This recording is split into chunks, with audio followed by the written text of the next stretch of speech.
Bismillahirrahmanirrahim. Assalamualaikum warahmatullahi wabarakatuh. Alhamdulillah pada kesempatan kali ini saya akan mewawancarai seorang yang luar biasa dahsyat di Jambi ini ya.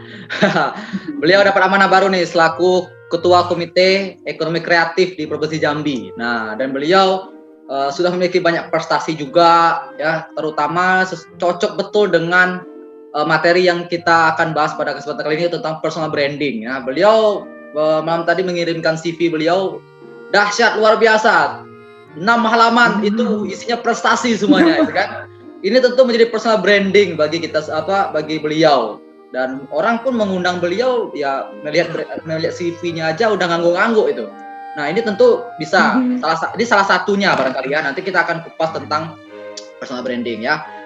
Beliau namanya lah Berlian Santosa yang dikenal selaku penulis juga, kemudian trainer, entrepreneur juga, kemudian juga pendongeng juga, ketua komite ekonomi kreatif juga, banyak nih. Nah, nanti kita akan bincang-bincang banyak ya. Oke, kita sapa dulu nih ya. Assalamualaikum Bang Berlian Santosa. Waalaikumsalam warahmatullahi wabarakatuh, Bang Masril. Gimana nih kabarnya? Alhamdulillah sehat. Alhamdulillah sehat ya. Nah, mungkin ini Bang bisa ceritakan dulu enggak latar belakang Bang Berlian ini apa, sebagai apa, kemudian prestasinya barangkali atau mungkin kisah-kisah unik yang bisa kita ceritakan pada kesempatan kali ini. Silakan. Kisah unik. Baik, teman-teman semuanya. Assalamualaikum warahmatullahi wabarakatuh. Terima kasih atas kesempatan yang sudah diberikan kepada saya di YouTube-nya Bang Masril Tanjung ya. Ini teman-teman harus nonton ini YouTube-nya keren gitu. Jadi terinspirasi pengen memonetas YouTube saya yang ini ya mati suri gitu. Oh iya sempat mulai sempat kemarin ya. Ya tapi enggak fokus ya. Terus saya Berlian Santosa, panggilannya Ian biasanya gitu ya, Bang Masril, Ian atau Berlian. Kadang dipikir orang kalau nggak kenal itu, kalau misal CV atau PT nelpon itu perusahaan nelpon, saya dibilangnya ini perusahaan gitu kan, dari PT Berlian Santosa, atau bisa bicara dengan Ibu Berlian Santosa gitu ya. Ya udah resiko itu ya, resiko memiliki nama Berlian Santosa. Dipikir ibu-ibu gitu ya. Oke. Alumnus Fakultas Peternakan Universitas Andalas, Bang Masril. Jadi saya bilang adalah saya seorang alumnus Fakultas Peternakan UNAN yang gagal menjadi peternak. Gagal. Kenapa saya sampaikan seperti ini? Ya insya Allah seperti itu. Ya kenapa saya bilang seperti ini? Kadang ada orang-orang mungkin berapa teman atau mungkin joke atau candaan. Ya kalau motivator atau yang kasih materi itu ya mereka bicara tentang suksesnya mereka aja, nggak jarang sekali mereka mendapatkan kegagalan dan sebagainya. Jadi kesannya tuh kita tuh ngomong tuh kayak ya yang enaknya aja. Makanya saya mengkampanyekan diri saya adalah seorang alumnus peternakan, Fakultas Peternakan yang gagal jadi peternak, sehingga kita tuh sama-sama makhluk bumi yang punya gagal gitu, jatah gagal yang kita mau habiskan. Nah itu. Kemudian saya pernah kerja di dunia farmasi ini Bang Masril. Oh, di farmasi ya pernah di Jambi itu di Dexa Medica, perusahaan local company. Kemudian setelah dari Dexa saya pindah ke Solo, itu ke sempat di perusahaan yang sama, kemudian pindah ke perusahaan namanya Aventis Pharma. Itu perusahaan PMA, perusahaan asing dari Prancis Jerman. Itu saya ada 5 tahunan gitu kan. Berbeda antara cara kerja dari perusahaan lokal dan perusahaan asing itu beda banget gitu. Jadi atmosfer kerjanya, etos kerjanya juga berbeda. Jadi saya dapat ilmu di sana. Nah, di sana saya sebagai marketingnya. Marketing kita ketemu dokter, klien kita ya dokter spesialis, dokter kardio, dokter neuro, sampai ke rumah sakit, sampai ke ICU. Punya akses dulu masuk ke ICU gitu kan. Ya seperti apalah kondisi ICU itu kan. Karena saya membuat produk yang memang produk spesialis untuk pasien-pasien jantung yang sedang masuk ICU. Jadi macam-macam lah pengalaman itu, sampai ke Magelang, sampai ke ke kota-kota lain yang ada di Solo, Jogja dan Semarang. Itu kemudian ya baru dari saya berkecimpung di dunia farmasi, ada kegalauan gitu ya. Aduh saya tuh pengen mandiri gitu loh Bang Masril. Jadi pengen usaha sendirilah. Jadi waktu di Solo saya membuktikan bahwasanya eh, orang-orang perantau dari Sumatera yang mungkin dianggap kacangan gitu. Saya ingin membuktikan kepada teman-teman kantor minimal, saya punya unit usaha, satu usaha yang saya diam-diam lakukan. Karena waktu itu kita itu karyawan yang dengan, ya tahu sendirilah kalau karyawan di dunia farmasi atau perbankan mungkin gitu kan, itu kan kadang harus pakai jas atau rapi, kemudian sepatu mengkilat, pakai dasi, bahkan itu ya sangat formal dan elegan lah nampak di mata klien gitu kan. Sementara dengan saya berpakaian seperti itu, saya belanja bahasa Solo kulaan bahan roti dan plastik yang saya bawa ke toko saya yang ada di daerah perbatasan Solo dengan Sukoharjo.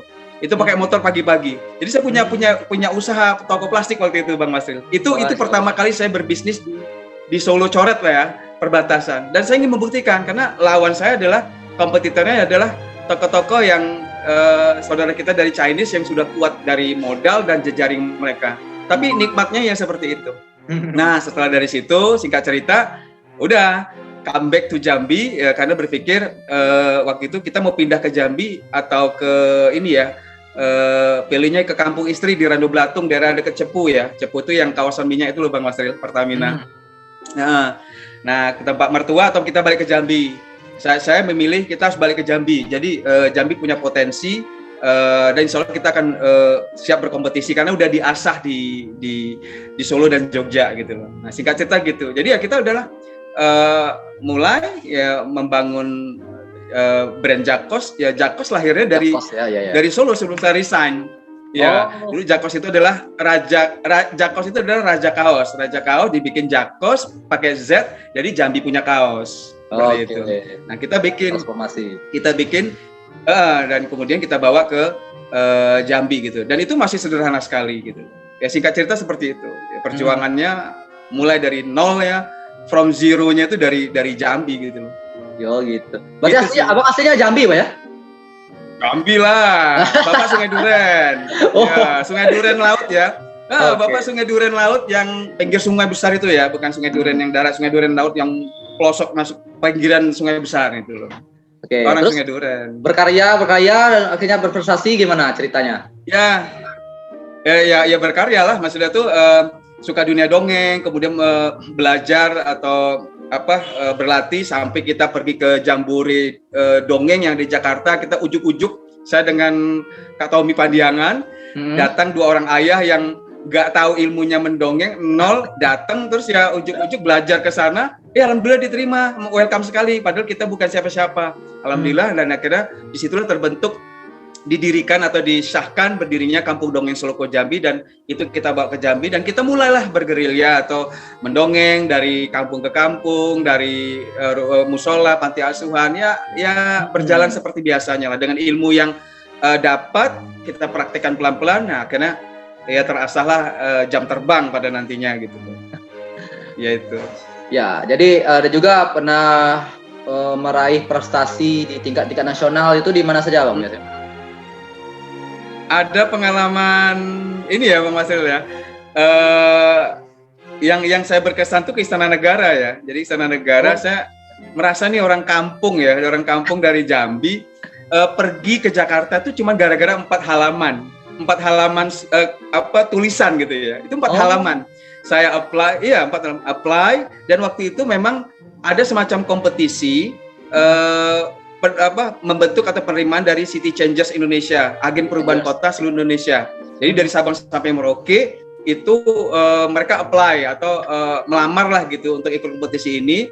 Ya. Dari berapa ratus tersaringlah 100, hanya 100 yang terpilih, dan saya salah satunya gitu loh, berangkat ke Jakarta. Nah waktu itu kabut asap dan dari 100 tadi dipilih lagi 8 orang yang presentasi awal di depan Dirjen Cipta Karya untuk mempresentasikan tentang makalah kita tentang lingkungan.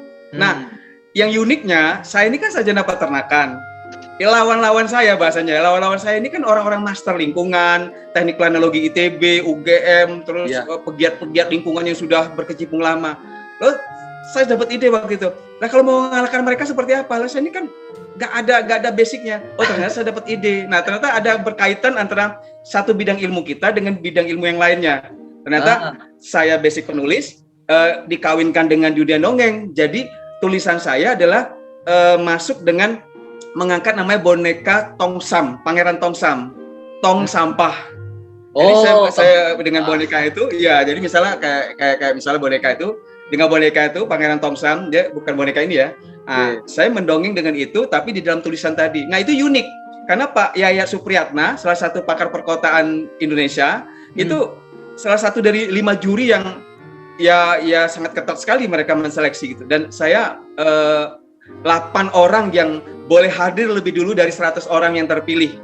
Jadi termasuk yang VVIP lah jalurnya untuk presentasi. Dan itu kita buktikan Jambi bisa gitu loh, anak-anak Jambi bisa. Dan sampai saya diperbolehkan untuk perform di World Habitat Day Asia Pasifik di Hotel Borobudur, disaksikan 7 city changer Asia, ada Jepang, ada India, Singapura dan sebagainya. Juga para 7 wali kota terpilih se-Indonesia, hanya 7 wali kota terpilih, wali kota dan bupati terpilih. Ada Ridwan Kamil, ada dari Bali, sama dengan para tamu-tamu VIP kenegaraan. Dan bonusnya lagi Istana Negara. Nah, Istana Negara itu yang luar biasa. Nah, tadi yang di World Habitat Day saya perform dengan boneka dongeng tadi hanya 3 menit. 3 menit tapi latihannya 15 kali di depan cermin.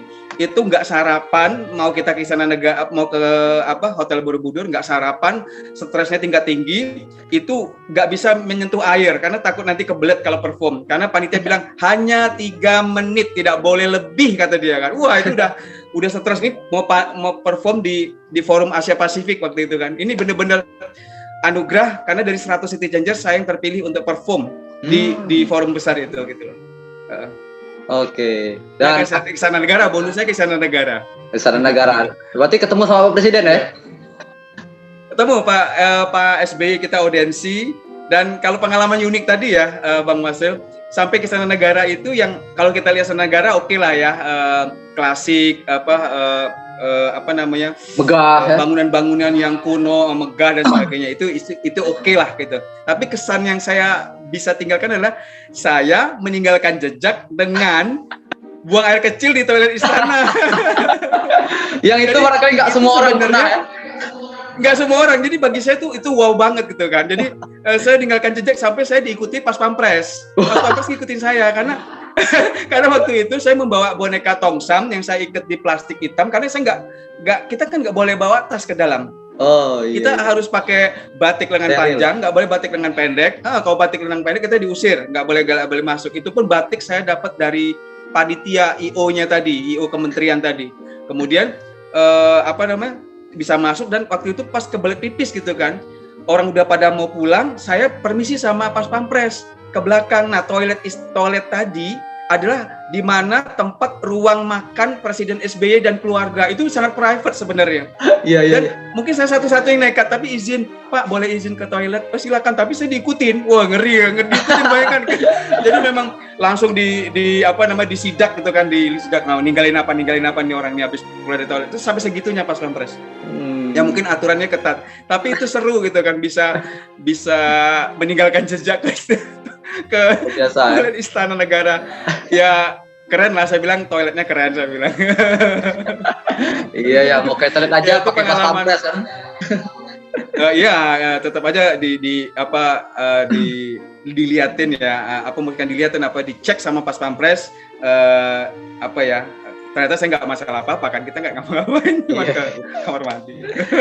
Oke, itu adalah pengalaman Bang Ian yang sudah banyak sekali merintang di berbagai karya, atas kepenulisan beliau, atas dongeng beliau, dan juga atas dunia usaha yang telah beliau lakukan. Nah, dan ternyata dengan proses yang beliau tempuh itu, terakhirnya terbentuklah personal branding beliau. Nah, jadi beliau dikenal atas brand yang beliau miliki. Nah, sekarang pertanyaannya adalah, mengapa kita itu mesti memiliki personal branding, ya, baik itu dia seorang pengusaha ataupun tidak, ataupun apapun profesinya, dia tuh harus memiliki seorang personal branding, bahkan termasuk para siswa dan juga mahasiswa. Nah, kenapa, Bang? Penting ya Bang Marcel kalau kita memiliki personal branding karena mungkin sekarang ini sudah kebutuhan. Karena apa ya, baik tadi betul, dia seorang entrepreneur, pengusaha atau penulis, novelis, atau pengacara, rektor pun seperti itu. Karena kita ingin dianggap siapa oleh orang lain.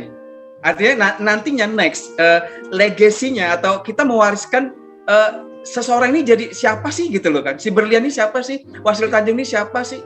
Misalnya kita melihat Wasril Tanjung adalah guru fisika, dia ingin dikenang sebagai guru fisika yang YouTuber. Satu-satunya guru fisika di Indonesia yang YouTuber adalah Wasril Tanjung. Satu-satunya guru fisika yang cerdas dan keren dan YouTuber adalah Wasril Tanjung. Nah, itu seperti itu. Nah, Berlian ingin dikenal seperti apa? Maka pribadi kita harus bisa menemukan kita mau dipersepsikan orang lain seperti apa. Karena brand adalah persepsi.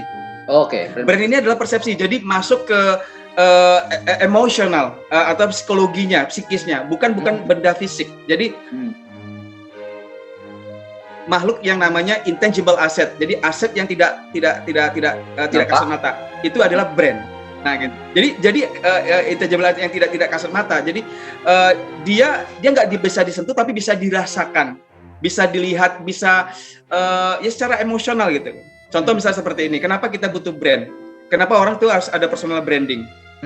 Jadi personal branding tidak hanya misalnya Berlian itu suka pakai topi, kaos atau pakai kemeja, itu personal branding secara fisik. Tapi personal branding bukan hanya fisik, tapi dia lebih ke psikologis yang ingin pesan apa sih yang ingin disampaikan kepada audiensnya, kepada orang-orang yang akan mempersepsikan dirinya. Nah, brand itu adalah nama plus makna. Nama plus makna. Jadi kalau nama doang, dia nggak brand. Belum brand. Contoh gini ya. Belum. Contoh gini Bang Masril. Saya tanya, Muhammad Habibie di daerah Kuala Tungkal sama di Kalimantan Timur kenal nggak sama dia? Ada nama orang yang namanya Muhammad Habibie. Dia tinggalnya di Kuala Tungkal sama di Kalimantan Timur. Kenal nggak Bang Masril? Nggak kenal, dia? Nggak kenal. Nggak kenal karena dia adalah nama. Tapi bagaimana saya bilang Burhanuddin Yusuf Habibie atau B.J. Habibie? Bang Masril kenal? Kenal. Kenal karena dia adalah nama plus makna.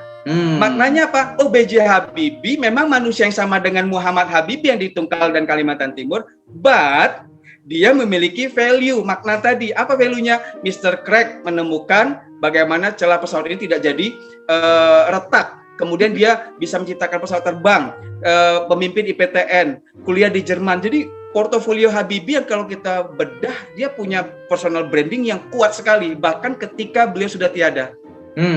Beda ketika kita bicara Muhammad Habibie yang tinggal di Tungkal dengan Kalimantan Timur, nggak kenal karena dia hanya nama. Nah, maka legasinya, warisan yang ditinggalkan oleh si personal tadi, pribadi tadi, apa? Orang ingin mempersepsikan kita sebagai apa dan siapa? Siapa sih makhluk hidup ini gitu loh? Siapa sih seorang Berlian? Siapa sih seorang Wasril Tanjung ini? Kita ingin dipersepsikan orang itu seperti apa sih? Itulah brand. Ya betul. Maka penting sekali, penting. Bahkan kayak merek-merek yang terkenal sekarang kan itu bukan hanya karena namanya yang unik kan, tapi memang karena ada maknanya tadi gitu ya. Ya maknanya. Jadi ketika dalam bisnis kita bicara orang sudah memiliki brand, maka orang tidak hanya membeli karena produknya, tapi karena emosionalnya tadi. Sisi emosional yang dia beli. Kemarin lah ya, yang lagi rame-rame ada sebuah restoran saji dengan band Korea tadi. Orang bukan karena bukan karena lapar, makan burger karena lapar, bukan. Mereka bukan membeli itu, mereka sudah menjadi pembela bagi tokoh super idola mereka yang gue ini harus beli produk yang mereka ciptakan, menikmati produk yang mereka ciptakan. Padahal mereka juga nggak buat kentang goreng tadi juga sama burgernya. Tapi inilah brand yang sudah mereka udah menjadi jadi super gila yang nggak penting dengan makanan tadi, tapi bagaimana aku diakui sebagai tentara kamu yang mendukung kamu penuh apapun yang kamu lakukan. Ini kan ngeri kan? Jadi udah pengikut yang fanatik, yang maniak. Maniak tuh udah nggak peduli gitu loh. Jadi udah ya dibilang over sih sebenarnya kalau di Indonesia ya. Nah itu contohnya. Ini sorry to say buat penggemarnya tadi ya, tapi saya belajar juga karena memang ya inilah brand menciptakan brand dari yang resto cepat saji yang luar biasa mengakar berpuluh tahun, dan grup band tadi yang sudah mengakar dengan fansnya yang mangowong yang brutal ya, bahasanya itu lebih fanatiknya lah gitu. Mungkin maaf bukan bahasa brutal tapi super fanatik lah seperti itu. Ya. Wah, kalau sudah ketemu kayak gitu, produk apapun yang dilahirkan bakal dibeli deh.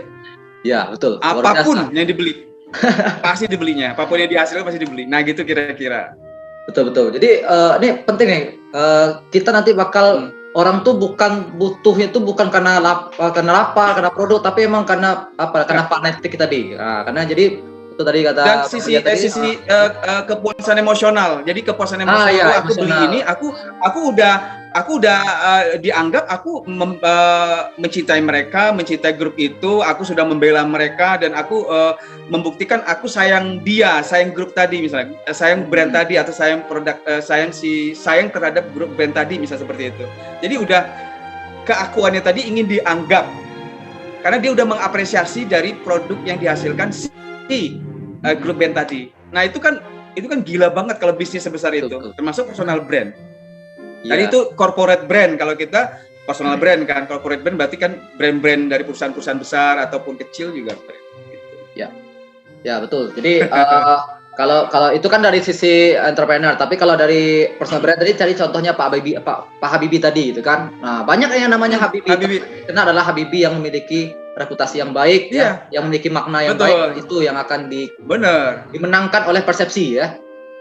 Betul, pernah jadi presiden, orang yang cerdas, kalau ngomong tuh udah, wah itu ngomongnya dia belum ngomong aja dia kelihatan lirikan matanya udah kelihatan orang yang cerdas, jadi bingung kita, nggak ada Habibie berikutnya yang bisa menggantikan seperti sosok Eyang Habibie sekarang ini gitu kan. Kalaupun ada yang lahir Habibie berikutnya, ya lo butuh jam terbang yang panjang untuk bisa kuat mempersepsikan orang sebagai apa gitu loh. Oke. Nah, sekarang pertanyaan gimana Bang cara kita membangun personal branding? Nah, bagaimana caranya kita membangun personal branding? Oke, jadi gini. Ada sebuah penelitian ini Bang Masril. Jadi penelitiannya itu ada sebuah riset lah. Ada sebuah riset yang akhirnya ditulis sama seorang penulis Inggris, kelahiran Inggris tapi tinggal di Kanada. Namanya Malcolm Gladwell. Nah,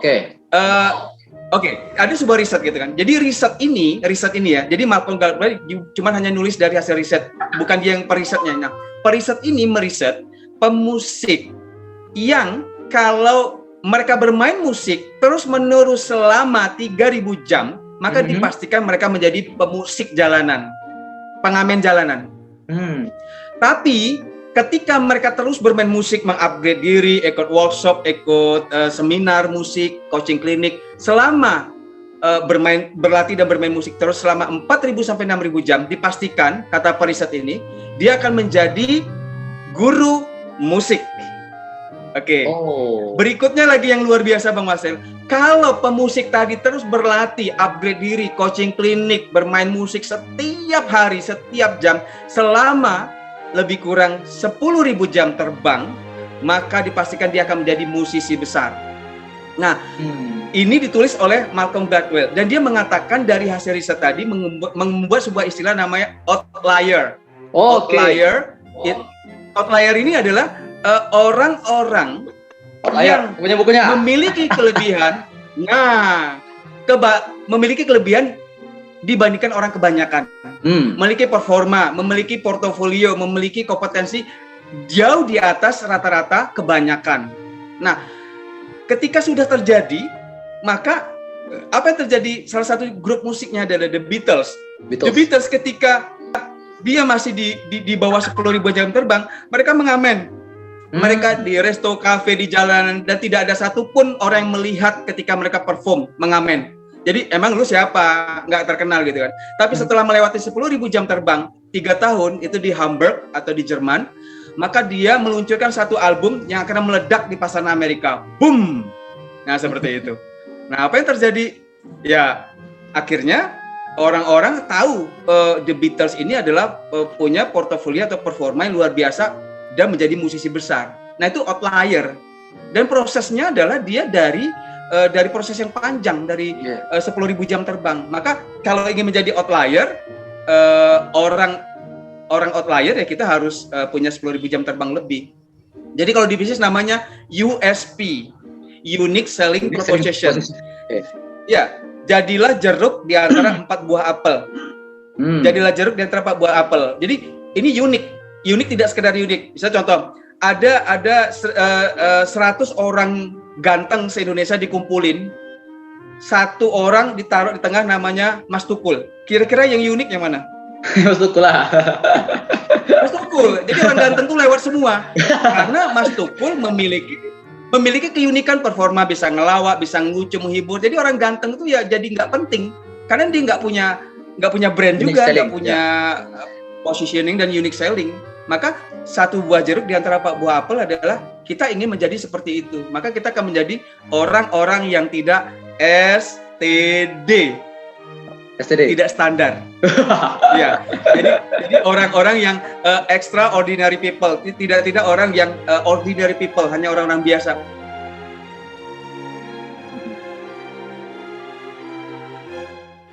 Guru yang pendongeng itu keren. 1000 guru ada 1000 rektor, 100 rektor ada 1 rektor yang storyteller atau pendongeng, keren. Itu 1 juta guru fisika atau 100.000 guru fisika, tapi ada satu orang guru fisika yang cerdas dan buat buku plus jadi YouTuber. Itu kan keren. Abang Masril seperti itu. Nah, ini kan persona yang ingin kita sampaikan kepada audiens kita. Oh, gue ini seperti ini. Saya ingin dipersepsikan seperti ini gitu loh. Itu yang ingin kita sampaikan, pesan-pesan tadi dengan langkah-langkah atau kegiatan-kegiatan yang kita lakukan seharian gitu loh. Oke. Nah, jadi kita harus memiliki USP tadi. Nah, kalau cara kita mengetahui kita tuh punya USP gimana, Bang? Kan orang tuh kadang nggak tahu potensi dia itu kan. Bukan ke USP-nya ya, mungkin lebih bagaimana kita untuk bisa membangun personal branding-nya dari seperti apanya. Ya. Sehingga akan mendapatkan USP tadi kan, jadi betul, pembeda. Betul. Apa dalam bahasa Al-Qur'annya Al-Furqan ya. Al-Furqan pembeda. Ini jadi pembeda nggak gitu kan. Jadi salah satu langkahnya adalah temukan, Bang Masril, temukan. Jadi temukan di dalam diri kita. Jadi saya ada disampaikan kayak guru saya Golagong ya, itu kan Golagong dengan Balada Sironya kemarin sudah buat film Balada Siro kayaknya mau launching tapi ada pandemi. Golagong ketika saya ngajak beliau ke Car Free Day di kantor gubernur waktu itu jalan kaki ba'da subuh, saya tanya dengan Golagong, Kang, kira-kira kalau kita buat novel itu ide kan udah banyak, tidak ada sesuatu yang baru di bawah matahari gitu kan. Jadi semua ide itu udah basi. Nah, kita mau cerita yang sama tapi seperti apa gimana? Oke, dia jelaskan gini. Kamu tahu Taj Mahal, kata dia kan? Oh tahu. Semua orang yang datang ke Taj Mahal bilang indah, keren, berfoto di depan dan sebagainya. Ketika ditulis pasti tulisannya adalah tentang rata-rata keindahan Taj Mahal. Itu udah ribuan berlian, kata dia. Nah kalau aku, kata Golagong, aku pergi ke belakang Taj Mahal, ada satu kampung yang namanya Kampung Kusta. Kampung Kusta, orang-orang penderita kusta, yang kalau tidak salah seperti itu ya, yang hidup di bawah garis kemiskinan gitu loh, dan ya mendapatkan bantuan juga dan sebagainya.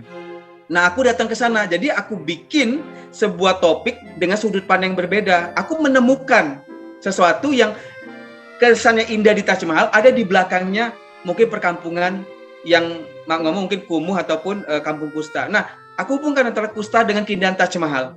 Itu sesuatu yang unik. Karena aku menemukan, karena kalau aku bicara atau menulis sesuatu yang sama, maka aku sebagai penulis ini penulis yang standar. Semua orang bicara tentang keindahan Taj Mahal. Nah, maka dia menemukan sesuatu sehingga bahasan tulisannya keren. Ini gedung megah, indah, ikonnya keajaiban dunia.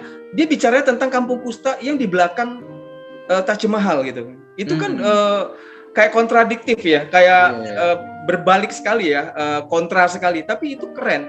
Nah, orang akan membaca dengan antusias, ada apa gitu kan. Orang bicara Taj Mahal pasti tentang wow-nya, megahnya, Kuala Putih dibangun dengan wah keren banget. Tapi dia bicara tentang sudut pandang dari kampung kusta dihubungkan dengan Taj Mahal. Nah, kira-kira seperti itu. Jadi temukan tadi, gali diri kita tadi. kita passionnya kemana gitu Bang Masril. Hmm. Kayak saya ke dongeng, maka saya belajar dongeng dari nol. Saya menyukai dunia anak-anak, maka belajar dongeng. Jadi ada hubungannya.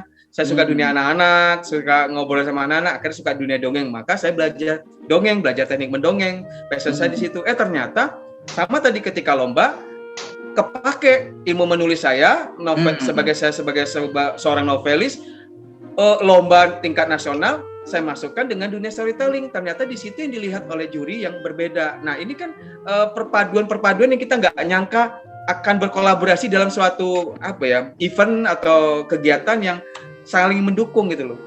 Nah ini kan nggak nyangka. Itu jadi temukan. Kedua adalah fokus. Kayak fokus konsisten. Nah Bang Masril udah fokus di YouTube-nya. Saya nggak fokus gitu kan. Di YouTube ya. Nah, saya mungkin mau fokus di apanya gitu kan, di kelas bisnisnya dan sebagainya. Jadi kefokusan tadi harus kita tentukan, fokus dan konsistensi dan fokus tadi. Nah itu 3. Keempat apa lagi ya,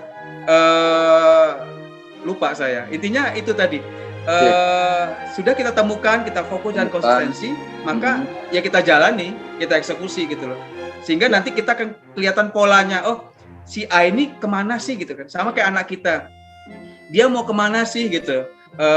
Apakah oke, anak saya ini kan Zahra ini sukanya gambar gitu kan, maka fokusnya ke sana aja gitu kan. Jadi kalau kuliah atau sekolah memilih ke jurusan ilustrasi atau gambar, kemudian kalau kuliah ya jurusan juga ilustrasi atau gambar, nggak usah kayak yang lain. Kalau menguasai semua hal jadi agak setengah-setengah ya? Biar maksudnya tidak setengah-setengah gitu kan. Maka kalau ingin jadi spesialis ya kita fokus. Kan orang-orang spesialis itu pasti fokus. Ya kan? Spesialis itu pasti fokus. Bisa spesialis dia bisa ngelas bawah laut. Itu beda dengan spesialis yang bisa ngelas di bawah sungai. Karena arus di bawah laut dengan arus bawah sungai pasti beda. Gitu kan. Maka dia mau spesialis di mana? Gambar kayak Bang Edi kan, Edi Dharma versi di kartun. Anak saya di ilustrator itu berbeda dengan desainer grafis Bang Yusuf misalnya gitu, itu berbeda. Jadi nggak bisa sama, temanya memang gambar tapi ternyata ada subspesialis lagi gitu. Syukur-syukur kita jadi subspesialis. Makanya ketika kita berobat di dokter general practice, GP general practice, itu berbeda bayarannya dengan dokter spesialis jantung. Itu pasti lebih mahal yang spesialis jantung, spesialis neuro dengan dokter umum. Karena spesialis kan, apalagi dari dokter jantung ada lagi turunannya endokrinologi misal seperti itu, dokter ahli hormon itu udah subspesialis, itu udah bayarnya mahal lagi gitu kan, karena dia udah pakar di subnya tadi, itu udah di bukan partikel, bagiannya kecil lagi yang orang nggak mungkin main di sana, bukan atom juga sih tapi kecil gitu kan, udah dikerat main lagi yang kecil. Nah itu lebih dia menguasainya hal seperti itu. Nah pengennya kita gitu kan gitu. Ya, berarti abang kalau ditanya lebih ke menjadi orang yang spesifik atau generalis, kalau abang pilih yang mana bang? Saya ingin menjadi yang spesifik atau spesialis gitu kan. Tapi untuk kesana memang kadang karena 4 bidang ini yang saya sukain ya. Pertama ya entrepreneurship, kemudian kepenulisan, kemudian storytelling dan public speaking. Nah, tapi saya kawinkan aja gitu kan. Ketika saya bicara bisnis, ilmu dongeng sama ilmu nulis juga kepake. Dan begitu juga yang lainnya gitu kan. Jadi saling berkelindan. Jadi keempat ini aja yang saya mainkan, di mana ya ketika ngisi acara, ketika MC, ketika jadi narasumber, ketika perform dan sebagainya, 4 bidang ini ternyata saling menguatkan gitu loh Bang Masril. Jadi dia nggak bisa berdiri sendiri. Nah tapi kalau yang di lainnya, misalnya kemarin ngisi yang di acara parenting yang ada salah satu sekolah SMP yang ada di Jogja. Parenting bagi saya itu suatu hal yang deg-degan karena ini sudah ranahnya udah sangat dalam bagi saya. Ini gimana? Tapi ya saya cuma cerita doang kan ke para wali murid, para guru dan juga para orang tua. Jadi ya berbagi. Tapi saya tidak begitu fokus di parenting, tapi di ilmu storytellingnya tadi, dunia dongengnya, dunia anak-anaknya, tetap masuk ilmu parenting. Tapi ketika misalnya diminta, jadi pembicara parenting tunggal di event yang gede, mungkin saya akan berpikir lagi. Kecuali berbagi aja, nggak benar-benar ilmu. Karena kalau itu lagi harus belajar kan, kita mempertanggungjawabkan yang kita sampaikan juga kan, jadi agak berat. Maka di ranah 4 ini aja saya yang bermain. Kalau yang lain mungkin sisipan atau selingan yang orang diminta misal tentang apalah gitu yang saya tidak nguasain, ya saya bicara apa yang saya kuasain gitu loh. Bisa seperti itu. Nah, sekarang kalau dia sudah membangun personal branding, sudah bertahun-tahun membangun personal branding, menambah karya, kemudian juga nambah jam apa tadi? Jam tampil itu kan? Jam terbang. Ya, jam terbang. Setelah ya, itu ngapain lagi, Bang? Bagusnya yang harus dilakukan sama orang ini. Sebenarnya sih dari yang pertanyaan tadi itu apakah tadi dia berhasil atau tidak itu tergantung dari audiensnya. Audiens tadi ya orang lain yang menilai, masyarakat umum menilai kita gitu kan. Ketika misalnya gini, maksudnya kalau kita itu mau belajar ilmu fisika yang mudah dan cepat, itu ya ke Bang Wasril, gurunya Ustadz Wasril misalnya, Pak Wasril Tanjung. Nah, itu berhasil membrandingkan personalnya tadi gitu loh. Yeah. Nah, keberlian misalnya mau belajar dongeng di Jambi, ada berapa nama tapi yang paling kuat adalah Berlian Santosa ke saya. Bicara novel ada berapa nama yang kuat juga, saya masuk juga. Kemudian bicara tentang entrepreneur ada berapa nama mentor, saya masuk juga. Jadi ya udah berarti orang kadang mempersepsikan di dunia bisnis saya Berlian masuk, di dunia storytelling saya masuk juga, di dunia kepenulisan nama saya masuk juga disebut-sebut orang. Ya itu tadi dalam perjalanan waktu tadi orang mempersepsikan kita jadi siapa? Oh, jadi penulis, pendongeng dan entrepreneur, bisa seperti itu. Jadi dengan berjalan waktu berhasil nggak kira-kira kita mempersepsikan? Karena kan hubungannya, kita butuh juri nih, YouTuber, tapi dia ngerti tentang fisika gitu. Cari aja Wasril Tanjung. Ngapain cari YouTuber dari Jakarta, misal seperti itu. Berarti keberhasilan personal branding sebagai YouTuber mengikat dengan keilmuannya sebagai pengetahuan tentang fisika yang mudah gitu kan. Jadi lomba-lomba tadi misalnya lomba tentang misalnya Olimpiade Fisika tingkat provinsi, tapi nanti ada presentasi tentang dari YouTube mereka. Nggak perlu jauh-jauh cari juri YouTuber. Cukup aja seorang guru namanya Wasril Tanjung plus YouTubernya ya dia juga. Nah tadi cari lagi yang juri lain dari kedinasan misalnya seperti itu. Jadi kita paket komplit gitu loh Bang Wasril. Ketika orang pakai kita jadi narasumber tuh paket komplit. Jadi kalau udah pakai satu orang ini paket komplitnya tuh A, B, C kayak gitulah kira-kira. Jadi itu sih enaknya gitu. Jadi orang ingin pakai kita itu udah ngomong kayak udah jaminan mutu. Kalau pakai si A ini aku yakin dia akan rekomendasikan orang bagus. Kalau pakai si A ini aku yakin dia punya kompetensi bicara yang lebih luas lagi, tidak hanya bidang yang dia tekuni sekarang. Kayak gitu loh Bang Wasril. Iya, berarti sampai ke tingkatan dia tuh udah dapat dipercaya lah, mau apapun aman lah tuh ya. Betul. Trustnya tadi udah dapet trust ya, kepercayaan, trustnya udah dapet oleh audiensnya, oleh masyarakat, oleh siapapun. Ya, jadi kalau kita kayak bahasanya gini, kayak gini, positioning. Jadi positioning ini dalam brand adalah persepsi kan. Jadi tindakan merekayasa pikiran orang lain. Itu positioning. Tindakan merekayasa pikiran orang lain. Kita berhasil nggak melakukan tindakan ini? Positioning apa? Oh, Wasril Tanjung adalah guru fisika YouTuber. Berlian Santosa adalah penulis, pendongeng, entrepreneur. Nah itu persepsinya dibangun dan terbangun pada akhirnya dengan jam terbang tadi. Itu. Jadi udah tadi saya bilang paket komplit. Iya. Ya, semakin banyak kita khusus spesifik di bidang tertentu, mungkin kita branding kita akan jadi lebih naik kan, seperti itu. Nah, bisa. Betul. Abang menanggapi dunia digital yang sedang berkembang saat ini. Ya. Kaitkan dengan personal branding. Nah, gimana pendapat Abang? Wah, ini luar biasa. Jadi kemudian kita dengan satu sisi negatif, sisi pandemi ada yang negatif, ada yang positifnya banyak juga kan. Jadi kita bisa bicara ini lewat Zoom tanpa harus ketemu muka, memudahkan kita, irit ongkos. Kemudian inilah kesempatan kita untuk mengupgrade diri dan mensosialisasikan serta mengcampaign atau mengkampanyekan diri kita. Oh, kita punya branding seperti ini loh. Kita punya persepsi yang kita bangun seperti ini. Ya buat aja kayak Bang Wasril dengan YouTube-nya digiatkan. Saya dengan Facebook Live, Instagram Live, kemudian ngobrol-ngobrol juga. Kemudian selain kayak mungkin syuting TVRI, kemudian juga mendongeng dengan dunia anak-anak, membangun kelas-kelas dan sebagainya.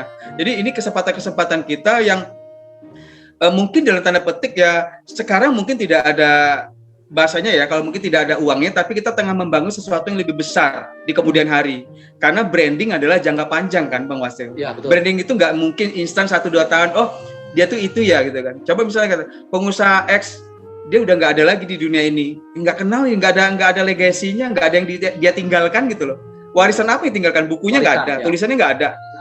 Warisan bukan yang harta ya, maksudnya itu warisan yang intangible. Rekam jejak lah ya Pak ya. Rekam jejak yang orang bisa kenang dia ini apa sih sumbangsinya pada masyarakat gitu kan. Kita kan ingin seperti itu kan.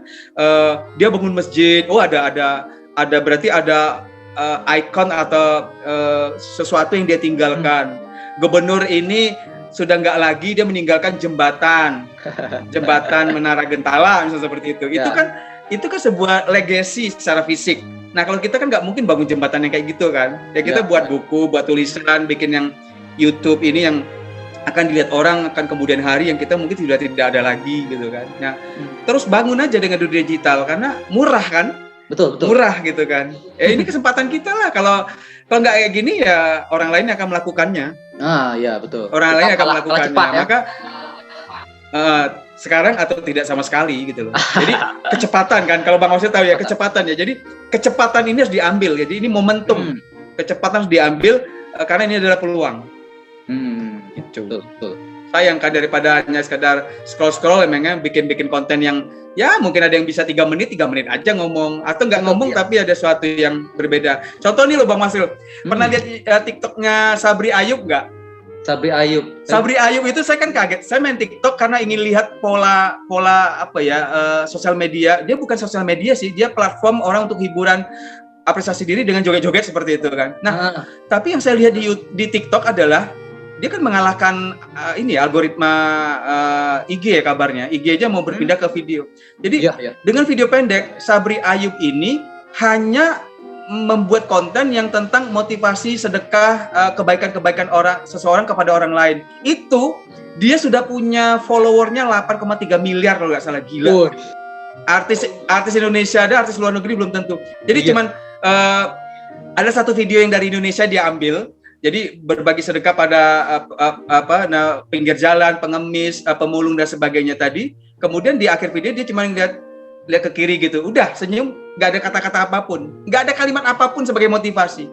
Jadi motivasinya dari video yang dia buat tadi itu gila itu 8,3. Nah 8,3 miliar itu kan uang ya. Kalau dimonetize itu dapat uang, dapat medali atau platinum apalah itu. Gila loh 8,3 miliar. Gila kan? Fadil Jaidi itu 4,3 miliar. Artis yang terkenal aja belum tentu kok dapat 4,3 miliar. Fadil Jaidi suka goden papanya gitu kan, jahilin papanya gitu. Tapi orang ya karena butuh hiburan. Jadi untuk jadi orang terkenal atau influencer nggak perlu jadi artis, tetap pergi Jakarta atau masuk TV. Buat aja konten gitu loh. Maka ambil kesempatan tadi. Iya. Ambil kesempatan tadi. Karena ini kesempatan. Nggak bisa panjang, yang pendek aja, yang ngambil TikTok berapa detik gitu kan. Ya seperti itu. Oke, ya. Nah, jadi seperti itu. Mungkin kalau kata yang bisa kita ambil highlight itu content is king. Nah, tinggal kita mau memanfaatkan apa enggak momentum di mana era digital sedang berkembang, apalagi revolusi industri kan itu simbolnya. Kalau kita nggak gunakan justru kita bakal ketinggalan ya. Baik, mungkin closing statement Bang. Ini kayaknya materinya udah padat ya. Sudah dari awal gimana caranya kita mulai membangun. Setelah itu ngapain lagi, ini udah jelaskan secara detail ya. Nah sekarang apa nih closing statementnya khusus untuk para anak muda Bang? Ya? Anak muda ya? Ya karena dia membangun personal branding juga. Mereka belum dapat kerja lagi di masa pandemi ya, gimana? Betul. Ya, wahai para kaum rebahan, enggak juga ya. Jadi anak muda sekarang jangan kalah dengan orang-orang yang kolonial ya. Milenial jangan kalah sama kolonial. Kalau kolonial aja mengupgrade diri untuk berproses belajar, maka kalian jangan kalah. Jadi pastikan kalian menemukan passionnya kemana, sukanya apa. Maka fokus di situ, belajar yang giat, upgrade di situ, ikut workshop, seminar, ketemu mentor dan sebagainya. Kemudian jalani eksekusi. Karena kalau bisnis dengan passion itu keren, pasti lebih keluar auranya. Personal branding dengan passion maka akan luar biasa cetar membahana. Nah, kalau udah passion ketemu tadi, maka komitmen dan konsisten dengan passion tadi, maka kamu akan jadi sesuatu yang nantinya akan berdampak dengan keterkenalan, diketahui orang, diapresiasi, maka nanti mungkin datangnya uang, ya datangnya tadi misalnya jadi pembicara, jadi juri, jadi orang yang diminta untuk memotivasi dan sebagainya. Jadi itu adalah dampak.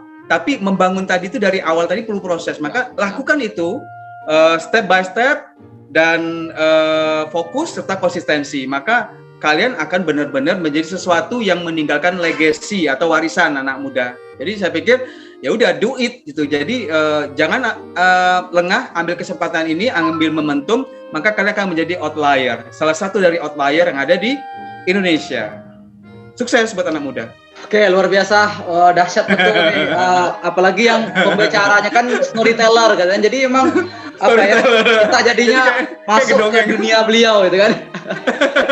Hebat ya. Ini soalnya belum mendongeng ya. Jadi kapan-kapan Bang Masrul ngundang saya tentang storytelling ya. Jadi oh beda iya, lagi. boleh. Kan Mbak, ini terlalu banyak ya yang kita bahas ini terlalu banyak ya. Baru-baru personal branding ya. Siap. Spesifik. Oke. Terima kasih banyak Bang atas ilmunya Bang. Ini biasanya kan ini berbayar nih loh. Apalagi ini yang bayar Allah gitu. Ketua Komite Ekonomi Kreatif Provinsi Jambi loh. Ini kan posisi paling tinggi di perekonomian di Jambi. Nah, jadi sama lah kan saya dibantu Bang Masrul juga kok. Dibantu Bang Masrul juga. Ya, insya Allah nanti kalau saya undang harapannya masih bisa nih Pak ya. Insya Allah siap. Tinggal kita atur jadwal ya. Mudah-mudahan kita nih bisa pas waktunya. Insya Allah siap. Terima kasih banyak Pak atas ilmunya nih. Luar biasa dahsyat. Sama-sama. Inspirasi ya. Sukses buat YouTube-nya juga. Oke, siap Bang. Amin Bang. Amin. Bukan barangkali itu saja ya diskusi kita pada kali ini. Semoga menginspirasi. Kita tutup dengan lafaz hamdalah. Alhamdulillahirobbilalamin. Sampai jumpa di video berikutnya. Assalamualaikum warahmatullahi wabarakatuh. Waalaikumsalam warahmatullahi wabarakatuh. Terima kasih banyak Bang. Makasih banyak Bang. Sama-sama. Mantap ilmunya Kita tutup Bang. ya.